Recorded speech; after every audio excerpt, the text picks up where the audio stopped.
Hello friends, welcome to our channel Complete Study. आज इस video में हम सेट 5 का सॉल्यूशन करने वाले हैं। तो चलिए स्टार्ट करते हैं। Question number 1। निम्न तालिका 5 छात्रों V, W, X, Y और Z द्वारा 5 विषयों में प्राप्त किए गए अंकों का प्रतिशत दर्शाती है। क्या दर्शाती है? प्रतिशत। पूछा क्या गया? छात्र W द्वारा रसायन विज्ञान में प्राप्त किए गए अंक। W द्वारा रसायन विज्ञान में, तो इसने प्राप्त किए थे 80% अंक। छात्र Y द्वारा रसायन विज्ञान में प्राप्त किए गए अंकों से कितने अधिक या कम है? Y द्वारा रसायन विज्ञान में ही 70। ये प्रतिशत में हमसे पूछा गया है अंक। टोटल अंक थे रसायन विज्ञान में 200, तो इसने इससे 10% अधिक अंक प्राप्त किए हैं। 10%, तो 200 का 10% कितना हो जाएगा? ये हो जाएगा 20, कि 20 अधिक। Option second. अगला क्वेश्चन। एक शंकु के आधार की त्रिज्या 8 सेंटीमीटर है और ऊर्ध्वाधर ऊंचाई 15 सेंटीमीटर। शंकु यानी कि कोण, तो एक कोण बनाते हैं। ये हो जाएगा कोण। इसमें जो इसकी ऊंचाई है, ये ऊंचाई है 15 और इसकी जो रेडियस है 8। तो ये कितनी हो जाएगी? ट्रिपलेट आपको पता ही है, 8, 15, 17। हमसे पूछा गया संपूर्ण पृष्ठीय क्षेत्रफल। तो संपूर्ण पृष्ठीय क्षेत्रफल यानी कि curve surface area pi r l. इसमें ऐड करेंगे बॉटम का एरिया यानी कि पाई आर स्क्वायर। तो pi common, r common, l plus में आर, ये फॉर्मूला होगा। पाई रखनी हमें 22/7, रेडियस है यहाँ पर 8, एल प्लस आर कितना हो जाएगा? ये 25। इसको सोल्व करेंगे। 25 8 200, 22 दूनी 44 और 2 0 डिवाइड में 7, तो 7 6 42 यानी कि 6 समथिंग आना चाहिए। एक ही ऑप्शन में, ऑप्शन 3। अगला क्वेश्चन। वह छोटी से छोटी संख्या ज्ञात कीजिए जो 42, 56, 62 और 70 से पूर्णतः विभाज्य हो। यहाँ पर देखो 70 से पूरी तरह से भाग हो, इसका मतलब है कि 7 गुणा 10, तो वो संख्या 10 से भी भाग होगी। और 10 से भाग कौन सी होती है? ये सब मैंने करा रखा है, डिविजिबिलिटी रूल वाली क्लास देख लेना, उसमें सभी करा रखे। तो 10 से भाग वो होगी जिसमें इकाई अंक 10 हो। इसमें नहीं है, इसमें भी नहीं है, बचे 2। उसके बाद देखो ये 42 है, यानी कि 7 गुणा 6, तो वो संख्या 6 से भी भाग होगी। और 6 से भाग होगी, इसका मतलब 2 से भी भाग होगी और 3 से भी भाग होगी। तो 2 से तो दोनों भाग हो रही है, 3 से चेक कर लेते हैं। 3 से चेक करने की कंडीशन क्या है कि अंकों का जोड़ भी 3 से भाग होना चाहिए। तो 7 और दोनों और एक 10, 10 3 से भाग नहीं होता। ऑप्शन बचा एक ही, ऑप्शन 4 हमारा आंसर हो जाएगा। 6 और 2 8 और 4 12, 3 से भाग हो जाता है। अगला क्वेश्चन। कल्पना को 3600 रुपए के अंकित मूल्य वाले ओवन की खरीद पर 25% की छूट मिलती है। उसे नकद भुगतान करने पर अतिरिक्त 2% की छूट मिलती है। वह ओवन के लिए कितना भुगतान करती है? तो मार्क प्राइस है यहाँ पर 3600 रुपए। इस पर डिस्काउंट मिलता है 25% का, यानी कि 75% में खरीद लेगी। और 75% होता है 3/4। और नगद भुगतान पर अतिरिक्त डिस्काउंट मिलता है 2% का, यानी कि 98% में वो खरीदेगी। 2 0 से 2 0 कैंसिल, 4 से कैंसिल करेंगे 9, 9 3 27, यहाँ से इकाई अंक 7, ये 8, तो 7 8 56, इकाई अंक 6 होना चाहिए। एक ही ऑप्शन में, ऑप्शन सेकंड। टाइम बचाना होता है आपको, पूरी मल्टीप्लाई नहीं करनी है। अगला क्वेश्चन है। यदि sine theta plus cos theta बराबर के है और sec theta plus cosec theta बराबर एम है, तो आपसे पूछा है एम और ब्रैकेट में के स्क्वायर माइनस 1। तो यहाँ पर सबसे पहले हम एम की वैल्यू रखते हैं। एम की वैल्यू कितनी है? Sec theta plus cosec theta. उसके बाद के स्क्वायर, तो के स्क्वायर की वैल्यू हमें निकालनी पड़ेगी। एक काम करते हैं, दोनों साइड स्क्वायर कर लेते हैं। तो यहाँ से a प्लस बी का होल स्क्वायर की आइडेंटिटी लगाएंगे, तो ये होगा a square plus b square plus 2ab, 2 sine theta और कोस थीटा और बराबर में के स्क्वायर। तो ये तो होता है 1, इनकी 1 प्लस में 2 साइन थीटा कोस थीटा बराबर में के स्क्वायर। तो के स्क्वायर की वैल्यू कितनी है? ये रही, ये यहाँ पर पुट कर देते हैं। 1 प्लस में 2 साइन थीटा कोस थीटा और माइनस में 1, 1 से 1 कैंसिल। अब इनके मल्टीप्लाई कर लेते हैं। एक बार सेक थीटा की मल्टीप्लाई करते हैं दोनों से, इनके 2 साइन थीटा कोस थीटा से मल्टीप्लाई करेंगे, तो ये होगा 2 साइन थीटा। सेक थीटा और कोसेक थीटा, जो कोस थीटा है दोनों अपोजिट होते हैं तो कैंसिल हो जाएंगे। उसके बाद प्लस में कोसेक थीटा की मल्टीप्लाई करेंगे, तो 2 कोसेक थीटा और साइन थीटा अपोजिट होते हैं, दोनों कैंसिल हो जाएंगे। बचेगा यहाँ पर कोस थीटा। 2 यहाँ से कॉमन लेंगे तो sign theta plus cos theta, और इसकी वैल्यू हमारे पास क्या थी? साइन थीटा प्लस जो कोस थीटा उसकी वैल्यू थी के, यानी कि आंसर होगा 2k, ऑप्शन सेकंड। अगला क्वेश्चन। 2 उम्मीदवार द्वारा लड़े गए चुनाव में एक उम्मीदवार को कुल मतों का 26% प्राप्त हुआ और वह 2280 मतों से हार गया। डाले गए मतों की कुल संख्या ज्ञात कीजिए। तो डाले गए मत थे 100 मान लेते हैं, तो ए को कितने मिले? 26%। दूसरे को कितने मिलेंगे? होंगे 74%। अंतर कितना है, कितने अंतर से हार गया परसेंटेज में देखें तो ये है 8 और 6 और 4 2, 6 में से 2 माइनस करेंगे 4, यानी कि 48% किसके बराबर दे रखा हमें 2280। पूछा गया कुल, यानी कि 100% की वैल्यू हमें निकालनी पड़ेगी। तो ये होगा 2280 डिवाइड में 48 मल्टीप्लाई में 100। 4 से कैंसिल कर लेते हैं, 4 एकम 4, 4 दूनी 8, 4 पंजे 20, तो 4 सत्ते 28, ये है 570। उसके बाद 4 से कैंसिल करें, 4 तिये 12 और ये 25, 3 से कैंसिल करेंगे 19 तिये 57, 0 1 0, 19 हो जाएगा 16 और 3 यानी कि 16 पे तो बनेगा ये कितना 400 और 3 यानी कि 475, 4750 ऑप्शन 4। अगला क्वेश्चन, श्यामल ने शुभम से 8% प्रति वर्ष साधारण ब्याज दर पर 2 वर्षों के लिए ऋण लिया और 2 वर्षों के बाद उसने शुभम को 41,296 रुपए वापिस करके अपने ऋण का भुगतान किया, पूरा चुकता कर दिया। श्यामल द्वारा भुगतान किया गया ब्याज ज्ञात कीजिए। 8% की रेट है तो 8% कितना होता है, वैसे इसको हम मान लेते हैं कि प्रिंसिपल 100 था। अगर प्रिंसिपल 100 मानने, रेट है 8% की 1 साल के लिए, 2 साल के लिए 16% की रेट हो जाएगी, यानी कि जो हमारा ब्याज बनेगा वो बनेगा 16 रुपए का और अमाउंट कितना हो जाएगा 116। तो हमें से यहाँ पर दे रखा कि 41,296 रुपए उसने वापिस किए, तो उसने अमाउंट कितना दिया 116 दिया और इसकी वैल्यू हमारे पास है 41,296। पूछा क्या गया है उसका ब्याज ज्ञात कीजिए, तो ब्याज कितना था 16, तो 16 की वैल्यू हमें निकालनी है। 41,296 डिवाइड में 116 मल्टीप्लाई में 16। जब हम इसको इससे कैंसिल करेंगे तो ये तो हमें पता है कि ये पूरा पूरा कैंसिल हो जाएगा क्योंकि ऑप्शन में दिखाई दे रहा है, कोई भी पॉइंट में नहीं है। तो पूरा कैंसिल करेंगे तो या तो इकाई अंक 1 आएगा या इकाई अंक 6 आएगा, क्योंकि 6 तभी बन सकता है, 6 की मल्टीप्लाई 6 से करेंगे 6 आएगा, 6 की मल्टीप्लाई 1 से करेंगे 6 आएगा। और दोनों ही केस में अगर हम 1 की मल्टीप्लाई 6 से करेंगे तो इकाई अंक 6 आएगा, अगर 6 की मल्टीप्लाई 6 से करेंगे तो भी इकाई अंक 6 आएगा। तो आंसर हमारा क्या होगा जिसमें इकाई अंक 6 हो, एक ही ऑप्शन में ऑप्शन 3। मल्टीप्लाई से बचना है तो ये तरीके तो लगाने ही होंगे। अगला क्वेश्चन है -3xy स्क्वायर प्लस में 1 और उसके बाद 7x cube minus 5x square y minus 2y का क्यूब प्लस में 3xy का स्क्वायर प्लस 2x माइनस 5 के गुणनफल में x की पावर 4 और y की पावर 2 और x स्क्वायर और y की पावर 4 के गुणांकों का योग कितना होगा। इसका कोफिशिएंट, इसका गुणनफल देखो, पहले गुणनफल में निकालना होगा, क्या आना चाहिए x की पावर 4, यहाँ पर x की पावर 1 है तो हमें ऐसी संख्या से मल्टीप्लाई करना पड़ेगा जिसमें x की पावर 3 हो, तभी इन दोनों की मल्टीप्लाई करेंगे तब x की पावर 4 बनेगी और y की पावर 2 तो यहाँ पर है ही, तो यहाँ पर है ये x की पावर 3, यानी कि इन दोनों की मल्टीप्लाई हमें करनी पड़ेगी। तो ये हो जाएगा -21 x की पावर 4 y की पावर 2। तो इसमें कितना है गुण, जो उसका गुणांक है ये -21 है। उसके बाद इसमें देखो x की पावर 2, तो यहाँ पर तो x की पावर 1 है, किससे मल्टीप्लाई करें, जिसमें x होगा उससे मल्टीप्लाई करेंगे तो x है, एक तो इसमें है एक इसमें है। उसके बाद देखो यहाँ पर y की पावर 4 भी है तो y की पावर 2 यहाँ पर है तो उससे मल्टीप्लाई करना पड़ेगा जिसमें y की पावर 2 हो, तो इसमें है y की पावर 2 तो इससे मल्टीप्लाई करना पड़ेगा। तो ये हो जाएगा 3 तिया 9 x की पावर 2 और y की पावर 4, इसका गुणांक कितना है ये -9, इनका योग हमें निकालना, तो कितना हो जाएगा -30, ऑप्शन 3।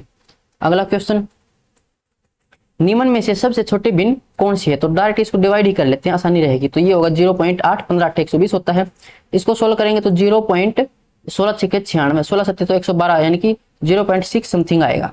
इसको सोल्व करेंगे तो 7 5 35 बचेगा 5 7 7 49, इसको सोल्व करेंगे 0.12 5 60 12 6 72 तो ज्यादा हो जाएगा 10 बचेगा, फिर ये कितना होगा 12 8 96 यानी कि 0.58। इसमें हमसे पूछा था छोटी, तो छोटी तो यही है 0.57 यानी कि ऑप्शन 3। अगला क्वेश्चन सिंपल इसको सोल्व करना, तो माइनस करेंगे तो 15 में से 6 गए तो 9 बचे, यहाँ पर 1 11 में से 9 माइनस करेंगे 2 बचेगा, यहाँ पर 5 5 में से 1 माइनस करेंगे 4, यहाँ पर पॉइंट है नीचे 1.1 है, तो यहाँ पर दशमलव के बाद 2 अंक है, यहाँ पर 1, उसको यहाँ पर 0 लगा लेते हैं। अब दशमलव से दशमलव कैंसिल हो जाएगा, 11 से कैंसिल करेंगे 11 या 33 बचेगा, 9 11 99 नीचे 10 था तो पॉइंट यहाँ पर 3.9 ऑप्शन 2। अगला क्वेश्चन, 18 सेंटीमीटर त्रिज्या वाले एक वर्त के वर्तखंड का क्षेत्रफल 54 पाई सेंटीमीटर स्क्वायर है, उस वर्तखंड की संगत चाप की लंबाई ज्ञात कीजिए। तो इसका फॉर्मूला मैंने बता रखा है, इसमें 3 रेशियो होती हैं और तीनों रेशियो वो बराबर होती हैं। एक तो होता है एरिया, तो इसमें मान लेते हैं जो हमारा सेक्टर है उसका एरिया कितना है, इसने दे ही रखा है 54 पाई, तो इसका एरिया और सर्कल का एरिया ये होता है पाई आर स्क्वायर। तो ये रेशियो बराबर होगी, जो इसकी लेंथ है, इसकी चाप मान लेते हैं एल है, और जो सर्कल है उसकी चाप कितनी होती है 2 पाई आर। तो ये रेशियो बराबर होगी। यहाँ से देखो पाई से पाई कैंसिल, आर से आर कैंसिल, ऊपर 54 है, रेडियस कितनी थी 18, बराबर में एल हमें निकालनी है, और 2 पाई, पाई को पाई रखते हैं, इसने पाई रख रखा है, ऑप्शन की तरफ भी ध्यान देना है। और ये हो जाएगा 18 तिया 54, क्रॉस मल्टीप्लाई करेंगे तो एल आएगा यहाँ से 3 दूनी 6 पाई, ऑप्शन 3। अगला क्वेश्चन, यदि 2x डिवाइड में और ये है 1 के बराबर तो x माइनस 1/x हमसे पूछा है। एक काम करते हैं, इसको लेके जाते हैं पहले इस साइड। तो ये होगा 2x बराबर में 5x स्क्वायर प्लस में 10x माइनस में 5, दोनों साइड x की मल्टीप्लाई कर देते हैं, सॉरी x से डिवाइड कर देते हैं। तो 2 बराबर में 5x प्लस में 10 माइनस में 5/x, 10 को लेके जाएंगे इस साइड तो ये होगा माइनस का 8, फिर यहाँ से 5 कॉमन लेंगे तो 5 कॉमन लेने के बाद x माइनस 1/x, 5 को लेके आएंगे इस साइड तो -8/5 is equal to x minus 1/x। तो ये किसके बराबर -8/5 के, ऑप्शन 4। अगला क्वेश्चन, एक कार्यस्थल पर एक व्यक्ति अकेले एक कार्य को 32 दिन में पूरा कर सकता है। यदि पूरा स्टाफ अर्थात 6 महिलाएं और 4 पुरुष 6 दिन में कार्य पूरा कर सकते हैं तो अकेले एक महिला पूरे कार्य को पूरा करने में कितने दिन लेगी। तो एक व्यक्ति मान लेते हैं एक पुरुष इसी काम को करता है 32 दिन में, और यही काम 6 महिलाएं और 4 पुरुष करते हैं 6 दिन में। तो यहाँ से इनकी एफिशिएंसी निकाल लेते हैं। तो ये तो है 32p बराबर 36m, और ये होगा 24p। 24p को इससे लेके आएंगे तो 8p बचेगा बराबर में 36m, 4 से कैंसिल हो जाएगा, 4 दूनी 8, 4 में 36। तो p/m कितना होगा ये 9/2। ये इनकी एफिशिएंसी है। इनकी वैल्यू अब या तो इस इक्वेशन में रखो या फिर इसमें रखो, इसमें रख लेते हैं, एक ही रखनी है इसमें। तो p कितना है 9, 9 गुणा 32, ये टोटल वर्क है। पूछा गया है एक महिला, तो महिला की एफिशिएंसी थी 2 से इसको डिवाइड करेंगे तो ये आएगा 16, 16 नहीं में 144, ऑप्शन 3। अगला क्वेश्चन, ए एक काम को 24 दिन में पूरा कर सकता है, बी उसी काम को 36 दिन में पूरा कर सकता है। ए कर सकता है किसी काम को 24 दिन में और बी कर सकता है उसी काम को 36 दिन में।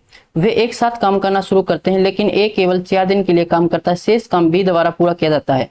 यदि काम को पूरा करने का ठेका 48 रुपए का है तो बी का हिस्सा कितना होगा। सबसे पहले इसका एलसीएम निकालेंगे तो एलसीएम आएगा 72, एफिशिएंसी आएगी इसकी 3 और इसकी एफिशिएंसी आएगी 2। अब यहाँ पर देखो इसने बोला कि ए केवल 4 दिन के लिए काम करता है। जब भी आपको रुपए को बांटना हो तो वहां पर अगर टाइम जो है वो सेम हो, यानी कि दिन अगर सेम है, हावर सेम है, तो हम पैसे बांटेंगे एफिशिएंसी के अकॉर्डिंग। अगर वहां पर टाइम बराबर ना हो तो फिर हम बांटेंगे रुपए उनके काम के अकॉर्डिंग। जिसने ज्यादा काम किया होगा ज्यादा रुपए मिलेंगे, कम काम किया होगा कम रुपए मिलेंगे। तो यहाँ पर दिन अलग अलग हैं तो वर्क निकाल लेते हैं। ए ने 4 दिन काम किया तो 4 × 12, यानी कि उसने 12 काम किया। शेष काम कितना होगा 60, 60 काम कौन करेगा बी। इसकी रेशियो निकाले तो 12 × 12, 12 × 5 60। ये इनकी काम की रेशियो टोटल कितना है 6, तो 6 बराबर कितना है 4800। पूछा गया है बी का हिस्सा था 5। ये इसका कितना मल्टीपल है 6 8 48, 800, 8 5 40 यानी कि 4000। तो बी का हिस्सा कितना है 4000, ऑप्शन 1। अगला क्वेश्चन, गीता ने 2800 रुपए प्रत्येक में 2 पोशाकें खरीदी। यदि वह एक को 10% के लाभ पर बेचती है तो पूरे लेन देन में 15% का लाभ अर्जित करने के लिए उसे दूसरी पोशाक को कितने प्रतिशत लाभ पर बेचना चाहिए। एलिगेशन से कर लेते हैं। पहली पोशाक थी उस पर 10% का लाभ हुआ, दूसरी पर हमें पता नहीं, वो हमें निकालना है। टोटल हुआ 15% का लाभ। यहाँ से एलिगेशन लगाएंगे कुछ वैल्यू आएगी। उसके बाद जो इनकी जो रेशियो होगी वो रेशियो क्या है, इसने बोला कि दोनों को 2800 में खरीदा, यानी कि जो सीपी हमारा कॉस्ट प्राइस, एलिगेशन लगाएंगे प्रॉफिट में, तो जो हमारी रेशियो आती है वो सीपी आएगी। तो सीपी क्या सेम है, यानी कि 1:1 में है। जब एलिगेशन लगाएंगे तो यहाँ से माइनस करेंगे तो 5 आएगा। अब एक की वैल्यू 5 है तो यहाँ पर भी एक की वैल्यू 5 आएगी। और जो ये 15 होता है, जो बीच वाली वैल्यू होती है, ये इन दोनों वैल्यू के बीच आती है, यानी कि एक से छोटी होगी एक से बड़ी होगी। 10 से ये बड़ी है तो यहाँ पर ये छोटी होगी इससे, तो ये होगी यहाँ पर 20, तभी अंतर 5 का आएगा। और ये इससे बड़ी भी होगी, यानी कि 20%, ऑप्शन 3। अगला क्वेश्चन, एक बैंक में 3 वर्ष के लिए 8% प्रतिवर्ष की ब्याज दर पर रखी गई 2 समान राशियों पर साधारण ब्याज और चक्रवृद्धि ब्याज का अनुपात क्या होगा। 8% रेट दे रखी है, 8% यानी कि 8/100, 4 से कैंसिल करें तो 2/25, नीचे 25 है तो इसका क्यूब बना लेते हैं हम, क्योंकि 3 वर्ष दे रखा है इसने, यहाँ पर है ना 3 वर्ष, जितने वर्ष दे रखा है उतनी पावर बना लेंगे नीचे वाले की। तो 25 की पावर 3, 15,625 ये होता है। अब इसको ट्री मेथड से कर लेते हैं। इसका निकालेंगे 2/25, तो 25 से कैंसिल करेंगे 125, नहीं 25 से कैंसिल करेंगे तो कितना आएगा ये 25 का क्यूब है ना, तो 625, 625 का दोगुना 1250, 1250 यहाँ से ब्याज आएगा, दूसरे साल भी 1250 आएगा और तीसरे साल भी 1250 आएगा। ये तो है सिंपल इंटरेस्ट। फिर कंपाउंड इंटरेस्ट निकालेंगे तो क्या होता है, कंपाउंड इंटरेस्ट में ब्याज पर ब्याज लगता है, तो 1250 का फिर 2/25 निकालेंगे, इसका 2/25 निकालेंगे, तो ये होगा 25 5 50, 50 दूनी 100, यानी कि 100 ब्याज बनेगा। फिर इस पर भी 100 ब्याज बनेगा। फिर क्या होगा, पहले साल वाले पर भी ब्याज बनेगा, तो 100 बनेगा। और इसमें क्या होता है, ब्याज पर ब्याज, यानी कि जो 100 रुपए बने थे दूसरे साल, इस पर भी ब्याज लगेगा, 2/25 इसका निकालेंगे, तो ये होगा 4 4 दूनी 8। ये हमारा टोटल क्या है, कंपाउंड इंटरेस्ट। और ये जो ऊपर वाले तीनों ही वैल्यू, ये होती है हमारी सिंपल इंटरेस्ट। तो इसने पहले क्या पूछा है, साधारण ब्याज और फिर चक्रवृद्धि ब्याज। तो ये हो जाएगा 1250, 12 12 24 36 37 3750, 3750 तो हमारा सिंपल इंटरेस्ट। और कंपाउंड इंटरेस्ट कितना होगा, 100 200 300 308, और इसमें ऐड कर देते हैं, 308 और ऐड करेंगे तो ये होगा 8 5 0 4058। अब इसकी रेशियो निकाल लेते, 2 से कैंसिल हो जाएगा, 2 1 कम 2, 2 8 16, 2 7 14, 2 5 10, 2 दूनी 4 0, 2 दूनी 4, 2 में 18, ऑप्शन सेकंड हो जाएगा। अगला क्वेश्चन, यदि सभी अभाज्य संख्याओं का योग x है और सभी विषम अभाज्य संख्याओं का योग y है, तो x माइनस y का मान ज्ञात कीजिए। सभी अभाज्य संख्या, तो आपको पता है कि जो हमारी अभाज्य संख्याएं होती है वो सभी विषम होती हैं, सिवाय एक के, किसके, 2 के। 2 ही एक ऐसी अभाज्य संख्या जो सम संख्या है, तो 2 प्लस में जो जितनी भी संख्या आएंगी बाकी वो सभी विषम होंगी। इनका योग कितना है, x है। उसके बाद सभी विषम संख्याएं, सभी विषम संख्याएं, इनका योग कितना है, y। इन दोनों का अंतर हमसे पूछा, जब इनको माइनस करेंगे तो विषम से विषम कैंसिल, बचेगा कितना, 2, ऑप्शन 1 हो जाएगा। अगला क्वेश्चन है, एक आदमी अपनी चाल को अपनी मूल चाल से 11/6 गुना बढ़ा लेता है। चाल यानी कि स्पीड, पहले अगर स्पीड 6 थी तो अब बढ़ाकर उसने 11 कर ली। टाइम की रेशियो कितनी हो जाएगी, ये दोनों अपोजिट होती हैं, यानी कि 11 से 6 हो जाएगा। टाइम कितना कम हो गया, 5 रेशियो कम हो गया, जिससे कि 20 मिनट वो पहले पहुंच गया। तो 5 बराबर 20 है, तो 1 बराबर 4। पूछा क्या गया, सामान्यतः कार्यालय पहुंचने के लिए कितना समय लेता था। समय सामान्यतः यानी कि पहले 11 लेता था, तो 11 की वैल्यू कितनी हो जाएगी, 11 चौके 44 मिनट, ऑप्शन 3। अगला क्वेश्चन, 12 सेंटीमीटर ऊंचाई और 13 सेंटीमीटर तिर्यक ऊंचाई वाले शंकु का संपूर्ण पृष्ठीय क्षेत्रफल कितना होगा। तो संपूर्ण पृष्ठीय क्षेत्रफल होता है पाई आर और एल प्लस में आर, पीछे सीख भी चुके थे। अगर ये हमारा शंकु है तो इसमें जो इसकी ये ऊंचाई है ये तो है 12, और ये तिर्यक ऊंचाई यानी कि सैलेंट हाइट है ये 13। तो यहाँ से आपको ट्रिपलेट पता होगी, 5 12 13 एक ट्रिपलेट होती है। तो रेडियस कितनी है, ये 5 है। पाई की वैल्यू इसने 3.14 यानी कि 314 डिवाइड में 100, रेडियस है यहाँ पर 5, एल प्लस में आर, तो ये होगा 13 और 5 18, 18 पंजे 90, 0 से 0 कैंसिल, और 4 निमे 36, इकाई अंक 6 आएगा, नीचे 10 है तो पॉइंट यहाँ पर लग जाएगा। देख लो किस ऑप्शन में पॉइंट के बाद 6, एक ही ऑप्शन में ऑप्शन 4। पूरा सोल्व नहीं करना, आपको मल्टीप्लाई से बचना है। अगला क्वेश्चन है और लास्ट क्वेश्चन, 100 किलोमीटर की यात्रा के दौरान एक चालक पहले 50 किलोमीटर को 50 किलोमीटर पर आवर की चाल से, अगले 25 किलोमीटर को 50 किलोमीटर पर आवर की चाल से और शेष 25 किलोमीटर को 25 किलोमीटर पर आवर की चाल से गाड़ी चलाता है। औसत चाल ज्ञात कीजिए, एवरेज स्पीड। हर एक सेट में एवरेज स्पीड से क्वेश्चन पूछा ही गया है। एवरेज स्पीड के 2 फॉर्मूला होते हैं, एक तो होता है 2xy डिवाइड में x प्लस में y, एक होता है average speed total distance divide में टोटल टाइम। यहाँ पर इसी फॉर्मूले का यूज होगा। टोटल डिस्टेंस कितनी है 100 किलोमीटर की, डिवाइड में टोटल टाइम। टाइम हमें यहाँ पर अलग अलग नहीं दे रखा, हमें टाइम निकालना पड़ेगा। टाइम होता है डिस्टेंस फॉर्म में स्पीड, तो 50/50 करेंगे तो टाइम आएगा 1 घंटा। यहाँ से 25/50 करेंगे तो आधा यानी कि 0.5 आवर, और यहाँ से 25/25 करेंगे तो 1 आएगा, यानी कि 25 डिवाइड में कितना है ये 2.5 यानी कि 5/2, 2 चला जाएगा ऊपर, 5 से कैंसिल करेंगे 20, 20 दूनी 40, तो 40 किलोमीटर पर आवर इसकी होगी एवरेज स्पीड। तो ये सेट भी हमारा कंप्लीट हो चुका है। अगर आपको किसी भी क्वेश्चन में कोई प्रॉब्लम है तो कमेंट बॉक्स में पूछ सकते हो। मिलते हैं नेक्स्ट वीडियो में।